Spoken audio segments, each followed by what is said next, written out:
మీది నిషేధిత జాబితాలో పెట్టిండ్రు అంటే మేము ఎక్కడికి పోవాలి అంటున్నాడు కార్తీక్.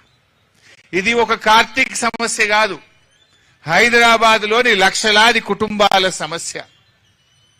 రాత్రికి రాత్రి కాలనీలు సర్వే నంబర్లు మొత్తం లేఅవుట్లు, హెచ్ఎండిఏ అమ్మిన భూములు, హుడా అమ్మిన భూములు, యాక్షన్ లో ప్రభుత్వం అమ్మితే కొనుక్కున్న భూములన్నీ కూడా 22A కింద నిషేధిత జాబితాలో పెడితే ఆ ప్రజలు ఏం కావాలి? కార్తీక్ ఏమన్నాడు?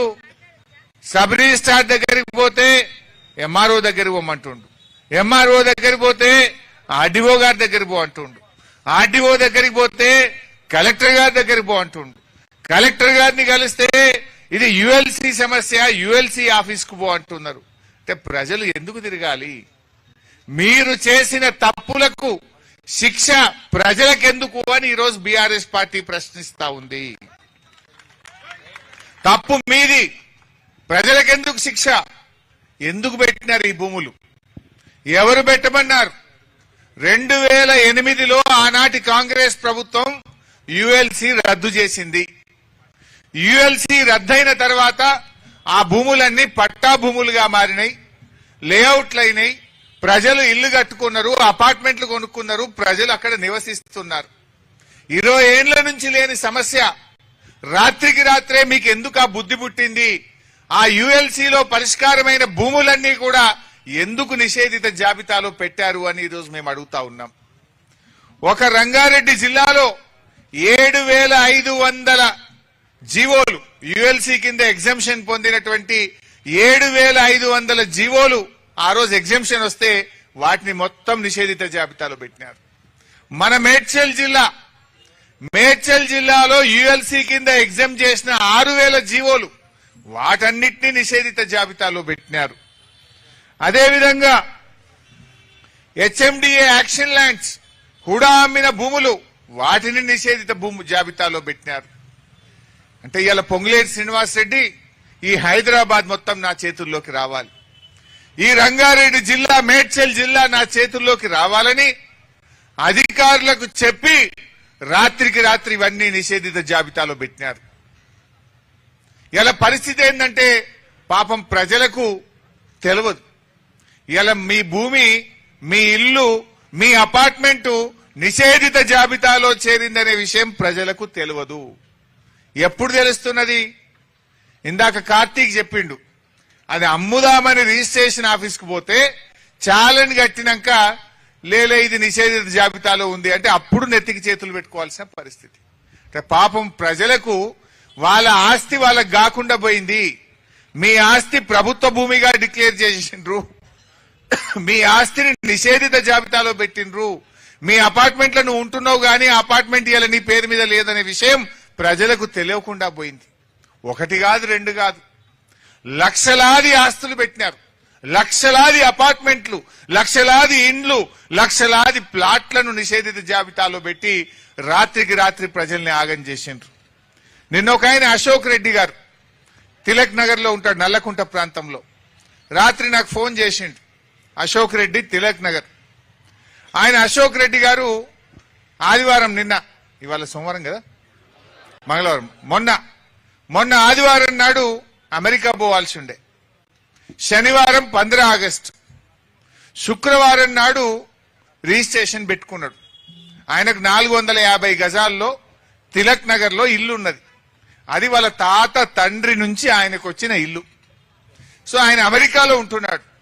ఆ ఇల్లు అమ్మాలని నిర్ణయం చేసుకున్నాడు, అడ్వాన్స్ తీసుకున్నాడు పైసలు, రిజిస్ట్రేషన్ ఆఫీస్ లో స్లాట్ బుక్ చేసుకున్నాడు, ఆదివారం అమెరికాకు టికెట్ బుక్ చేసుకున్నాడు, శనివారం ఏమో 15 ఆగస్టు సెలవు, శుక్రవారం నాడు స్లాట్ బుక్ చేసుకొని సబ్ రిజిస్ట్రేషన్ ఆఫీస్ కు పోయింది.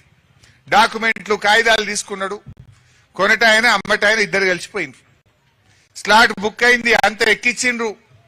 ఇక లాస్ట్ సంతకం పెట్టేయాలకు వరకు నీది ప్రాహిబిషన్ లో ఉంది, నీ ఇల్లు నిషేధిత జాబితాలో ఉంది, రిజిస్ట్రేషన్ కాదు పో అన్నాడు. ఏడికి పోవాలి ఇప్పుడు? ఆయన అమెరికా టికెట్ క్యాన్సిల్ చేసుకోవాలనా, ఇక్కడ ఉండాలనా, తిరగాలనా, ఏం కావాలన్నా నేను టికెట్ క్యాన్సిల్ చేసుకుంటేనేమో సగం పైసలు పోయినాయి, అక్కడనేమో నా ఉద్యోగము, నేను పోకపోతే నా జీతం కట్ అవుతుంది. ఇక్కడ ఉంటే ఇది ఎన్ని రోజుల్లో నిషేధిత జాబితాలో పోతుందో తెలియదు. సబ్ రిజిస్ట్రార్ని అడిగితే ఏమంటుండట, మాకు తెలియదు, గవర్నమెంట్ పెట్టింది, గవర్నమెంట్ని అడుగుపో అంటున్నట. ఎంఆర్ఓ దగ్గరికి పోతే నాకు తెలియదు పో అన్నాడట. అటు ఇటు పోయి మన కాలేరు వెంకటేష్ ఎమ్మెల్యే గారు అక్కడ అంబర్పేటకు, ఆ నల్లకుంట తిలక్ నగర్ వెంకటేష్ గారికి వస్తుంది. వెంకటేష్ గారిని దొరకబట్టుకొని వెంకటేష్ గారి దగ్గర పోయిండట, ఎమ్మెల్యే గారి దగ్గరికి. ఎమ్మెల్యే గారు ఆర్డీఓకి ఫోన్ చేస్తే మాకు తెలియదు సార్, గవర్నమెంట్ పెట్టమంటే పెట్టినాం. గవర్నమెంట్ అంటే ఎవరు? పొంగులేటి శ్రీనివాసరెడ్డి. ఇప్పుడు పొంగులేటి శ్రీనివాసరెడ్డి ఏమంటున్నా అమాయకంగా, అధికారులు తప్పు చేసినారు సారీ అంటున్నాడు. ఇప్పుడు దొంగతనం చేసిన దొంగ, నేను దొంగతనం చేసిన సారీ అంటే మాఫ్ అయిపోతుందా? తప్పుకు శిక్ష పడాలా వద్దా? తప్పు చేసిన వాడికి శిక్ష పడాలా వద్దా? ఇలా నువ్వు చేసిన తప్పుకు ఒకరు కాదు, ఇద్దరు కాదు, లక్షల మంది ఆగమైపోయింది. ఇందాక మా అన్న చెప్పిండు, శ్రావణ్ గారు, అశోక్, ఆయన బిగ్ టీవీలో చీఫ్ ఎడిటర్.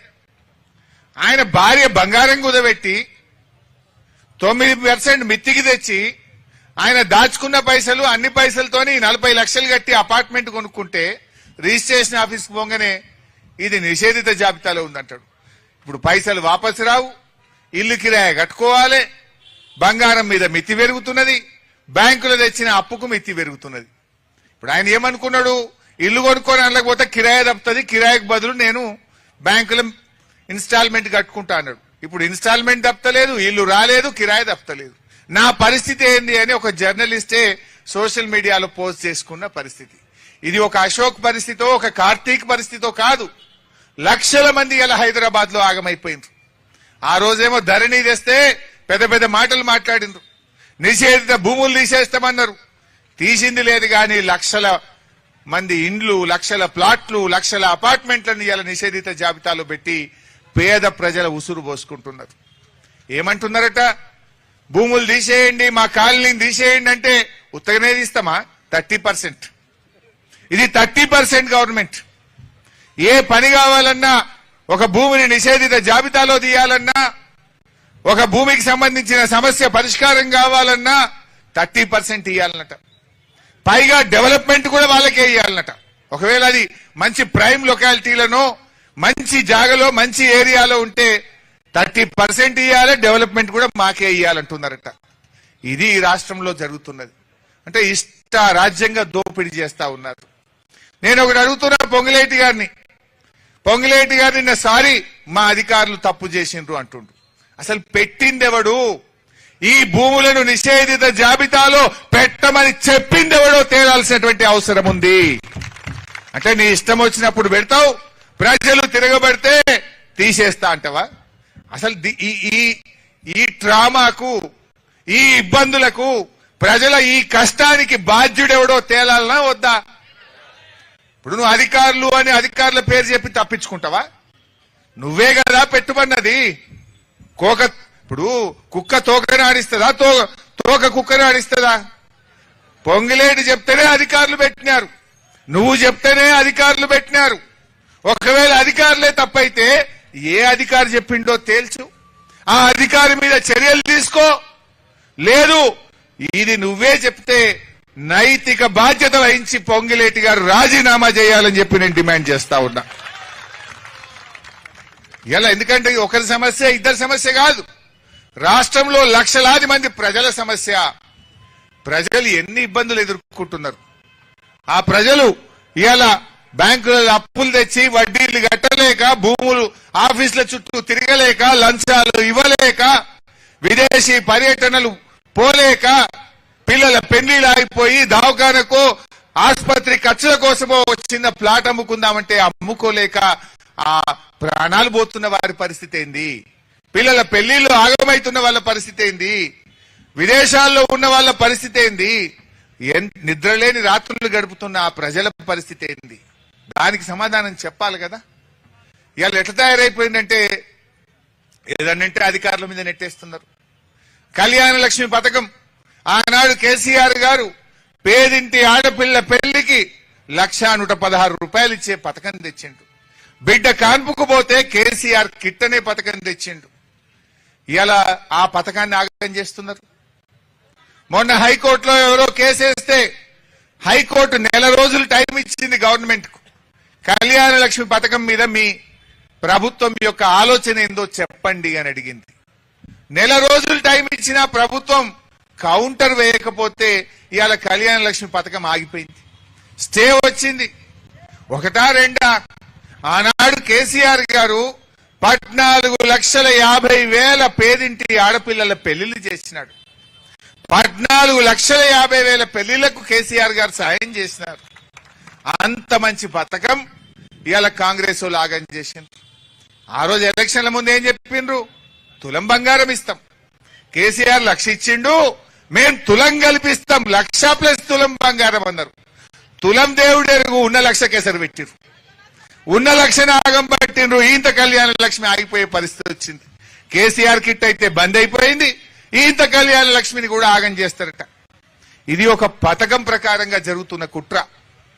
పోయిన సంవత్సరం 800 కోట్లే ఇచ్చిండ్రు కళ్యాణ లక్ష్మికి. ఆనాడు కేసీఆర్ గారు ఉన్నప్పుడు ఒక్కొక్క ఏడాదికి కళ్యాణ లక్ష్మి షాదీ ముబారక్ కు 2,600 కోట్ల రూపాయలు ఇచ్చేది. 2,600 కోట్లు కేసీఆర్ గారు ఇస్తే వీళ్ళు ఉత్త 800 కోట్లు ఇచ్చిండ్రు. అంటేనే మీరు కళ్యాణ లక్ష్మి పథకాన్ని నీరు గారుస్తున్నారు. ఇప్పుడు రోజు రోజుకు జనం పెరుగుతారు, పెళ్లిళ్ళు పెరుగుతాయి. పెళ్లిళ్ళు పెరిగితే మరి ఖర్చు పెరగాలి, పెళ్లిళ్ళు అయ్యే వాళ్ళ సంఖ్య పెరగాలి. 2,600కి 800 కోట్లకు వచ్చిందంటేనే మీరు ఆ పథకాన్ని ఆగం పట్టిండ్రు. ఇప్పుడు ఆ కళ్యాణ లక్ష్మి ఏమైపోయిందంటే సంతాన లక్ష్మి అయిపోయింది. పెళ్లికి అందుతలేవు పైసలు, పిల్లలు పుట్టినానికి వస్తున్నాయి, 21 దినానికి వస్తున్నాయి. నిన్న ఒక ఆయన చెప్తుండే, భాస్కర్ రావు గారని మిర్యాలగూడ ఎక్స్ఎమ్మెల్యే, 2 పిల్లలు పుట్టినానికి వచ్చినాయి మా దగ్గర అంటుండు. 2వ పిల్ల పుట్టినాక కళ్యాణ లక్ష్మి చెక్ వచ్చిందట. ఇట్లా అయిపోయింది ఈ రోజు రాష్ట్రం. దాన్ని అసలు విషయం నేను చెప్పాలనుకున్నది ఏంటంటే, కళ్యాణ లక్ష్మిని ఆగం చేసిందే గవర్నమెంట్. నిన్న పొన్నం ప్రభాకర్ గారు, లక్ష్మణ్ గారు మంత్రులు ప్రెస్ మీట్ పెట్టి, లేదా ఇది గవర్నమెంట్ తప్పు కాదు, ఆఫీసర్ల తప్పు, ఆఫీసర్ల తప్పు, తప్పులు మీ బదనాం ఆఫీసర్ల మీద వేస్తుంది. ఇవాళ ప్రాహిబిషన్ 22A లక్షల భూములు పెడతాడు, పొంగిలేటంటే ఇది తప్పు నాది కాదు, ఆఫీసర్ల తప్పు. అంటే ఒప్పు అయితే మీది, తప్పు అయితే ఆఫీసర్లదా? మంచి అయితే మీరేసుకుంటారు బుట్టల, మీరు చేసిన తప్పులకు అధికారులను బలి చేస్తారా? ఒకవేళ అధికారులదే తప్పు అయితే యాక్షన్ తీసుకోండి. ఏ అధికారి తప్పు చేస్తే అధికారి మీద చర్య తీసుకోండి. తీసుకోరు. ఎందుకంటే తప్పు అధికారులది కాదు, తప్పు పాలకులది, ప్రభుత్వానికి. కనుకనే ఉత్తమ నోటి మాటలతో ఇలా దులుపుకునే ప్రయత్నం చేస్తున్నారు. నేను ఇంకో మాట అడుగుతా. పొంగులేటి గారు ఏమంటున్నారు? మేం భూములన్నీ తీసేస్తాం, ఏదో నిషేధిత భూముల అధికారులు పెట్టిండ్రు, తప్పైంది, సారీ, మేం తీసేస్తాం, మీరు దరఖాస్తు పెట్టుకోండి అంటుండ్రు. అంటే నువ్వు తప్పు చేస్తావు, ప్రజలు ఆఫీసుల చుట్టూ తిరగాలనా? దరఖాస్తులు పెట్టుకొని తిరగాలనా? ఇప్పుడు కార్తీక్ ఏమన్నాడు? సబ్ రిజిస్ట్రేషన్ ఆఫీస్ పోతే ఎంఆర్ఓ దగ్గర పోతే ఆర్డీఓ దగ్గర పోతే కలెక్టర్. ఇదే పని. ఇక ఇప్పుడు ఏ భూములు నిషేధిత జాబితాలో పెట్టినరో మీరే కదా పెట్టింది. పెట్టినోళ్ళు సీదా తీసేయచ్చు కదా, దరఖాస్తులు ఎందుకు? అంటే దరఖాస్తులు పెడితే దాని మీద ఫోన్ నంబర్ ఉంటే ఫోన్ చేసి 30% అడుగుతారా? పలానోళ్ళని కలుగుండ్రని చెప్తారా? దరఖాస్తులు ఎందుకు? ప్రజలు తిరుగుడెందుకు ఆఫీసుల చుట్టూ? పెట్టినోని నువ్వే తీయాల్సిన బాధ్యత కూడా నీదే. ఎవరి భూములు మీరు 22A పెట్టినరో మీకు తెలియదా? మరి పెట్టి ఎట్లా పెట్టినరో అట్లా తీయరాదా? కాగితాలు పెట్టుండ్రి, దరఖాస్తులు పెట్టుండ్రి, టోల్ ఫ్రీకి ఫోన్ చేయండి. ఆ టోల్ ఫ్రీ సంగతి ఇప్పుడు తమ్ముడు చెప్పిండు, మహేందరా శివ చెప్పిండు. నీ ఇవాళ పొద్దున కూడా మా ఎరోల సీన్ ఫోన్ కలుపుతుండే, నాకు రాంగా కార్లో, అన్న నిన్నటి నుంచి కొడుతున్నానే, ఇది ఎప్పుడు చేసినా call is busy please wait, call is busy please wait. నిన్న రాత్రి 6 నుంచి కొడుతున్నా, ఇప్పటికీ కాల్ వెయిటింగే ఉన్నది. అంటే దొంగ నంబర్ పెట్టిరు. అది టోల్ ఫ్రీ కాదు, అది ఉత్తదే. టోల్ ఫ్రీ కాదు, అది ఆ నంబర్ పనే చేస్తలేదు. అంటే మీ పని ఎట్లున్నదో అర్థమవుతున్నది. టోల్ ఫ్రీ నంబర్ పెట్టేవాడు ఎత్తాలనా వద్దా, రాసుకోవాలనా వద్దా? రాత్రి నుంచి పొద్దుగాల దాకా ఇప్పుడు కూడా బాబు మన ముందు ఫోన్లో కొట్టి చూపించిండు, నంబర్ ఈజ్ బిజీ అంటుంది. అంటే ఎంత దగా ప్రభుత్వం మీరు ఆలోచించండి. ఇవాళ ఈ ప్రజల పక్షాన మేము డిమాండ్ చేస్తున్నాం, నిషేధిత భూముల్లో ఈ కాంగ్రెస్ ప్రభుత్వం ఏ భూములైతే పెట్టిందో దరఖాస్తులు పెట్టాల్సిన అవసరం లేదు, ప్రజలను ఆఫీసుల చుట్టూ తిరగాల్సిన అవసరం లేదు. మీరే పెట్టిండ్రు. తక్షణమే ఆ భూములన్నీ కూడా నిషేధిత జాబితా నుంచి తొలగించాలని చెప్పి ఈరోజు మేము డిమాండ్ చేస్తా ఉన్నాం. నేను అడుగుతున్నా, రేవంత్ రెడ్డిలు కూడా నిషేధిత జాబితాలకు వచ్చింది. ఈ ప్రభుత్వం ఎట్లుందంటే గుడ్డెద్దు చేనులో పడ్డట్టుంది. వీళ్ళు సర్కారు నడుపుతలేరు, సర్కస్ నడుపుతున్నారు వీళ్ళు. ముఖ్యమంత్రి ఇంటికే దిక్కు లేకపోతే ఇక సామాన్య ప్రజల పరిస్థితి ఏంది, పేద ప్రజల పరిస్థితి ఏంది? ఇప్పుడు ముఖ్యమంత్రులు నిషేధిత జాబితాలకు వచ్చినాక ఇప్పుడు సురుకు పుట్టింది. ఇప్పుడు వచ్చి రేవంత్ రెడ్డి ఈయన అంటుండు పొంగులేటి సారీ అంటుండు. ఎవరికి చెప్తున్నావు పొంగులేటి సారీ? ముఖ్యమంత్రికి చెప్తున్నావా? ఏదో తెలియక నీ ఇల్లు కూడా పెట్టినా జరేమనుకోకు సారీ అంటుండా? ఇంత పదవి పోతుందని సారీ చెప్తున్నావా? ముఖ్యమంత్రిలే ఇలా నిషేధిత జాబితాలు పెడితే ఇప్పుడు ముఖ్యమంత్రి దరఖాస్తు పెట్టిండా నా ఇల్లు తీసేయండి మరి? రేవంత్ రెడ్డి కూడా నా ఇల్లు నిషేధిత జాబితాలో పడ్డది, నాది తొలగించగలరు అని అప్లికేషన్ పెట్టిండా మీ సేవలో పోయి? మరి ప్రజలు ఎందుకు పెట్టాలి? ఈ ప్రజలు ఎందుకు ఆఫీసుల చుట్టూ తిప్పుతున్నావు?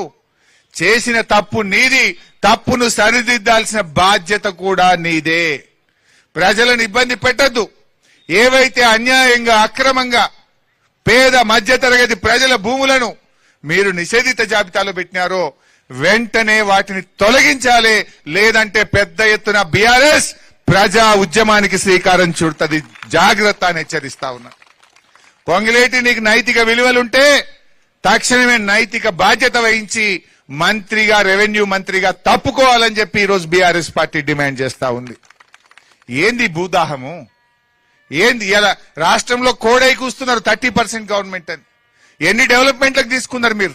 ఎన్ని భూములు నిషేధిత జాబితాల నుంచి తొలగించిండ్రు? ఆ తొలగించిన భూములను ఎన్ని డెవలప్మెంట్ తీసుకున్నారో వైట్ పేపర్ రిలీజ్ చేయండి. ఇలా ఇంకో కుట్ర జరుగుతున్నది. పొద్దున వస్తా ఉంటే ఒక మీడియా మిత్రుడు చెప్తున్నాడు, అన్న ఇదంతా కుట్ర జరుగుతున్నది. ఇవాళ నిషేధిత జాబితాలో ఉన్న భూములు తీసేయడంతో పాటు కొన్ని ప్రభుత్వ భూములు, కొన్ని అసైన్డ్ భూములు, కొన్ని వీళ్ళు కబ్జాలు పెట్టిన భూములు, వాటిని కూడా పని తీసేసే ప్రయత్నం చేస్తున్నారు.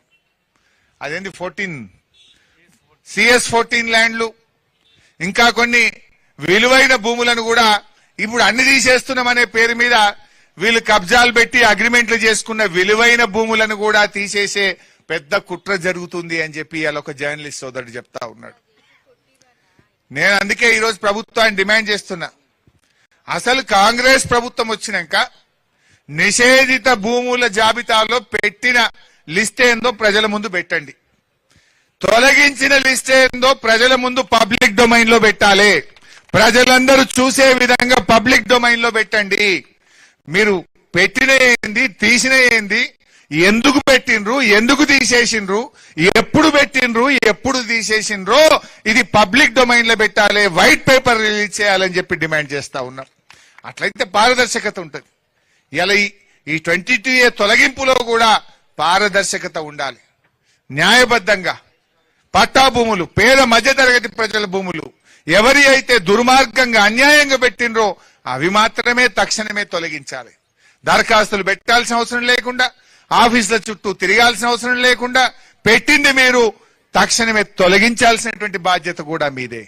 కానీ దాని ముసుగులో మీరు కబ్జాలు పెట్టిన భూములో, మీరు అక్రమంగా అగ్రిమెంట్లు చేసుకున్న అసైన్డ్ భూములో, CS14 భూములో, ఇంకో భూములో తీసేస్తే ఊరుకోము. నేను ఈ సందర్భంగా అధికారులకు కూడా చెప్తున్నా, ఈ ప్రభుత్వ తీరేందో మీకు అర్థమైంది. తప్పులు వాళ్ళు చేస్తున్నారు, మీ మీద నెడుతున్నారు. ఇప్పుడు మంత్రిని కాదని, ప్రభుత్వాన్ని కాదని ఇన్ని లక్షల మంది అపార్ట్మెంట్లు, ప్లాట్లు, ఇండ్లు గవర్నమెంట్ భూములుగా నిషేధిత భూముల జాబితాలో పెట్టే ధైర్యం ఒక అధికారికి ఉంటుందా? ఒక్క MROనా, ఒక్క కలెక్టరా ఇది చేసింది? రాష్ట్రమంతా జరిగింది కదా. అందరు కలెక్టర్లు పెట్టిండ్రు, అందరు MROలు పెట్టిండ్రు అంటే అందరు కూడా బల్కొనైతే చేయరు కదా. ప్రభుత్వం చెప్తేనే చేస్తారు. It is not one collector, it is not one tahsildar, it is not one RDO. Whole state, రాష్ట్రమంతా నిషేధిత జాబితాలో పెట్టిందంటే ఇది మంత్రి గారి నిర్ణయం, ఇది ప్రభుత్వ నిర్ణయం కనుకనే రాష్ట్రం అంతా అమలైంది. ఒకవేళ అధికారి తప్పైతే ఒక కలెక్టరో, ఒక జిల్లానో, ఒక MROనో, ఒక RDO జరగాలి. రాష్ట్రమంతా జరిగిందంటే ఇది ప్రభుత్వ నిర్ణయం గనుక, ఇది మంత్రి గారి నిర్ణయం గనుక రేవంత్ రెడ్డి తక్షణమే ఆ మంత్రిని డిస్మిస్ చేయాలి, ఆ మంత్రి మీద రేవంత్ రెడ్డి చర్య తీసుకోవాలని చెప్పి డిమాండ్ చేస్తా ఉన్నా. లేదంటే నువ్వు కూడా ఇలా భాగమే రేవంత్ రెడ్డి. లేదా మంత్రి మీద నువ్వు చర్య తీసుకోలేదంటే మీరు ఇద్దరు కలిసి చేసినట్టే లెక్క. మీరు ఇద్దరు కలిసే పేద ప్రజల ఆస్తులు కొల్లగొట్టడానికి చేసిన కుట్రగా మీ ప్రజలు భావించాల్సి ఉంటుంది. 100% ఇది అదే పద్ధతిగా జరుగుతూ ఉంది. ఇలా అందుకే నేను అధికారులను కూడా చెప్పదలుచుకున్నా. అధికారులారా, కళ్యాణ లక్ష్మిలో మీరు కౌంటర్ వేయమని గవర్నమెంట్ చెప్తే మీరు 5 నిమిషాల్లో వేస్తారు. వాళ్ళు చెప్పరు, ఇలా మీ మీద బదనాం పెడుతున్నారు. ఇలా భూములు నిషేధిత జాబితాలో పెట్టించింది వాళ్ళు, తప్పు చేసింది అధికారులు అని మీ మీద నెడతా ఉన్నారు. అందుకే నేను మీకు చెప్తా ఉన్నా, అధికారులకు దయచేసి పారదర్శకంగా పనిచేయండి, నిజాయితీగా పనిచేయండి, న్యాయబద్ధంగా పనిచేయండి, చట్టబద్ధంగా పనిచేయండి. కానీ అడ్డమైన తప్పులు చేయిస్తే మీరు ఇరుక్కుంటారు, జాగ్రత్త అని చెప్పి కూడా ఈరోజు అధికారులకు నేను చెప్పదలుచుకున్నా. రేపు 2 ఏళ్ల తర్వాత గ్యారంటీగా బీఆర్ఎస్ ప్రభుత్వం వస్తుంది. ఈ అక్రమాల మీద, ఈ తప్పిదాల మీద రేపు గ్యారంటీగా విచారణ జరుపుతాం, ఎంక్వైరీ చేస్తాం. తప్పు చేసిన వాళ్లను కటకటాల వెనుక పెట్టేది ఖాయం అని చెప్పి కూడా హెచ్చరిస్తా ఉన్నా. అందుకే అధికారులారా, మీరు ఇరుక్కోకండి అనవసరంగా. మీరు వాళ్ళేంది నోటి మాట చెప్తారు, కాయిదాల మీద మీరు ఇరుకుతారు. చెప్పుడు వాళ్ళదైతుంది, ఇరుకుడు మీ వంత అవుతుంది. అఫ్ కోర్స్ రేపు వాళ్ళని కూడా తెస్తాం, అంతిమంగా వాళ్ళు కూడా వస్తారు. కానీ అనవసరంగా వాళ్ళ తప్పులకు మీరు బలి కావద్దు. వాళ్ళు చేసే తప్పుడు పనులకు, వాళ్ళ అవినీతికి అధికారులారా మీరు బలి కావద్దు. దయచేసి అధికారులు జాగ్రత్తగా ఉండండి అని నేను కోరుకుంటా ఉన్నా. ఎందుకంటే మీరు అనవసరంగా నష్టపోవద్దు. చెప్పండి ముక్కుసూటిగా, ఈడ కాకపోతే ఇంకొక ఉద్యోగం చేయొచ్చు, ఇది చట్ట వ్యతిరేకం, ఇది మేము చెయ్యము అని చెప్పండి. కానీ మీరు ఇష్టం ఉన్నట్టుగా వాళ్ళు చెప్పినట్టు చేస్తే రేపు శిక్ష మీరు అనుభవించాల్సి వస్తుంది, రేపు మీరు బలైపోతారు. జాగ్రత్త అని చెప్పి కూడా నేను ఈ సందర్భంగా అధికారులందరినీ కూడా హెచ్చరిస్తా ఉన్నా. ఈరోజు రాష్ట్రంలో అనేక అంశాలు ఉన్నాయి. కానీ ఇదేంటంటే ఇల్లు అనేది సెంటిమెంట్తో కూడుకున్నది. ఇల్లు అనేది ఒక జీవితకాలపు కళ. రూపాయి కూడబెట్టుకొని ఇల్లు కట్టుకుంటారు. రూపాయి కూడబెట్టుకొని చిట్టీలేసి తమ జీతంలో నెల నెల ఆదా చేసుకొని ఒక ప్లాట్ కొనుక్కుంటారు. చచ్చిపోయే నాటికి సొంత ఇంట్లో చచ్చిపోవాలి. ఎన్నటికైనా ఒక సొంత ఇల్లు ఉండాలని ఇది పేద మధ్యతరగతి ప్రజల కళ, ఆకాంక్ష. అటువంటిది వాళ్ళ జీవితకాలపు కష్టాన్ని ఒక పెన్నుపోటుతో, మీ అత్యాశతో, మీ పర్సంటేజీల కోసం ఇవాళ భూములను నిషేధిత జాబితాలో పెడితే ఆ కుటుంబాలు పడే బాధ ఎంత, ఆ కుటుంబాల్లో ఉండే ట్రామా ఎంత, వాళ్ళు పడేటువంటి కష్టానికి ఎవరు జవాబుదారీ వహిస్తారు అని చెప్పి నేను ప్రశ్నిస్తా ఉన్నా. ముఖ్యంగా ఇది ఎక్కడ జరిగింది ఎక్కువ? హైదరాబాద్, రంగారెడ్డి, మేడ్చల్ జిల్లాల్లో ఎక్కువ జరిగింది. ఇవాళ పొంగులేటి శ్రీనివాసరెడ్డి ఈ మొత్తం జిల్లాలు నా చేతుల్లోకి రావాలి, అందరూ నా చుట్టూ తిరగాలి, నేను ఈ విలువైన భూముల్లో పర్సంటేజీలు కొట్టాలని ఒక పథకంతో, ఒక కుట్రతోనే ఈ భూములన్నీ నిషేధిత జాబితాలో పెట్టినటువంటి పరిస్థితి. అందువల్ల ఇలా ఇది కేవలం శాంపుల్. ఇక్కడ ఇంతమంది కాలనీ వాళ్ళు వచ్చిండ్రు, వాళ్ళ పార్టీకి సంబంధం లేదు. అనేక మంది ఎఫెక్టెడ్ పార్టీలు ఇక్కడికి వచ్చినారు. మా రాజశేఖర రెడ్డి ఎమ్మెల్యే గారు, అన్నా మా దగ్గర కాలనీలు ఇబ్బంది పడుతున్నారు, ప్రజలు ఇబ్బంది పడుతున్నారు, దయచేసి మీరు రావాలి, ప్రభుత్వం మీద ఒత్తిడి పెంచితే ఈ ప్రజలకు భరోసా దొరుకుతుంది, ఒక నమ్మకం దొరుకుతుంది, ఒక ధైర్యం దొరుకుతుంది అని చెప్తా ఉన్నారు. ఎవరు కూడా భయపడొద్దు. రేపు ఎప్పుడు అసెంబ్లీ పెట్టినా కూడా ఈ నిషేధిత జాబితాలో పెట్టిన భూములన్నీ తొలగించేదాకా, పేద మధ్యతరగతి ప్రజల కష్టాలు తొలగేదాకా బీఆర్ఎస్ మీకు అండగా ఉంటుంది.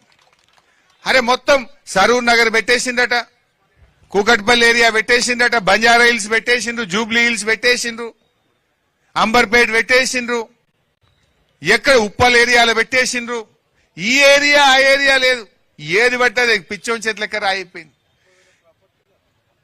ఒక మల్కాజ్గిరిలో 30,000 ఇండ్లు పెట్టిండట, 30,000 ప్రాపర్టీలు నిషేధిత జాబితాలు పెట్టారు. అంటే 30,000 కుటుంబాలు ఆగమైనట్టే కదా. అయితే ఇక్కడ జోక్ ఏంటంటే పాపం 30,000 మందికి తెలియదు.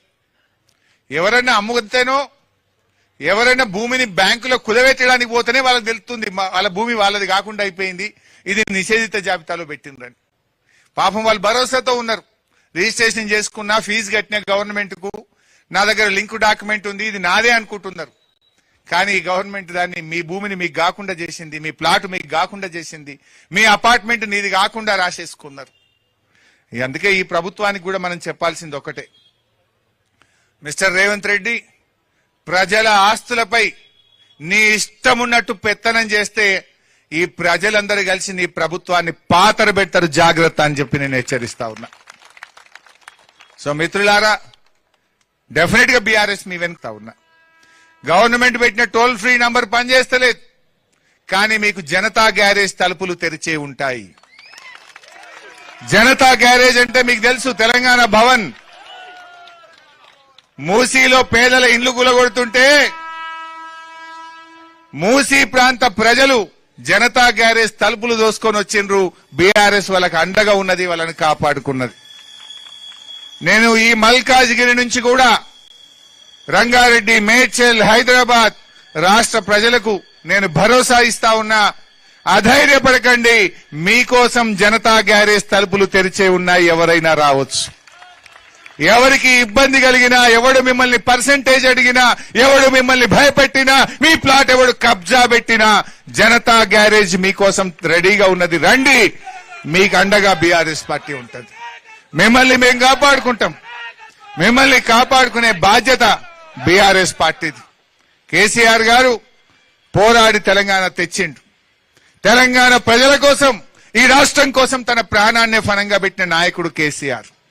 ఈ రాష్ట్ర ప్రజలకు కష్టం వస్తే, ఈ రాష్ట్రంలో అన్యాయం జరిగితే కేసీఆర్ గారి నాయకత్వంలో యావత్ బీఆర్ఎస్ పార్టీ మీకు అండగా ఉంటది. ధైర్యంగా ఉండండి. ఏ ఇబ్బంది వచ్చినా నేరుగా మా జనతా గ్యారేజ్ కు, తెలంగాణ భవన్ కు రండి, మా దృష్టికి తీసుకురండి. మీకు అండగా ఉంటాం, మిమ్మల్ని కాపాడుకుంటాం. జై తెలంగాణ.